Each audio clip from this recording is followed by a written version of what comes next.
ভাৰতীয় জনতা পাৰ্টিৰ ৰূপহীহাট সমষ্টিৰ ৰূপহী মণ্ডল সমিতিৰ সভাপতি হিচাপে দলে নিয়োগ কৰিছে এগৰাকী সংখ্যালঘু নেতা ৰফিকুল ইছলামক। নগাঁও জিলাখনৰ ভিতৰতে কেৱল মাত্ৰ ৰূপহী মণ্ডলতে এজন সংখ্যালঘু নেতাক মণ্ডল সভাপতিৰ দায়িত্ব প্ৰদান কৰা হৈছে। এই সংক্ৰান্তত ৰফিকুল ইছলামৰ প্ৰতিক্ৰিয়া কি আহকচোন জানো।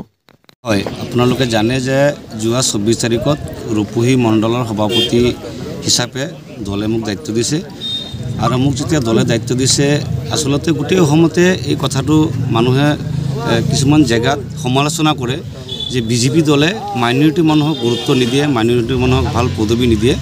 তাৰ এটা উদাহৰণ, জ্বলন্ত উদাহৰণ আমি আপোনালোকক মই ক'ব বিচাৰিছোঁ যে গোটেই অসমৰ ভিতৰত প্ৰথম চাগে মোৰ মাইনৰিটি মণ্ডলটো মোকে দিছে আৰু নগাঁও জিলাৰ ভিতৰত।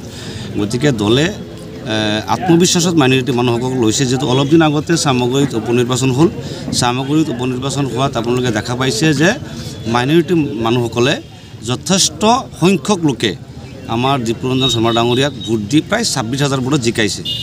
জিকোৱাৰ পিছত আচলতে মাইনৰিটিৰ লোকসকলক আগৰ পৰাই বিজেপি চৰকাৰে আঁকোৱালি লৈছিলে, কিন্তু চামগুৰি সমষ্টি জিকাৰ পিছত আৰু বেছি আগ্ৰহেৰে আমাৰ বিজেপি চৰকাৰখনে মাইনৰিটি লোকসকলক বিভিন্ন আঁচনি, উন্নয়নমূলক আঁচনিৰ ক্ষেত্ৰত, শিক্ষা দীক্ষাৰ ক্ষেত্ৰত অগ্ৰাধিকাৰ দিছে।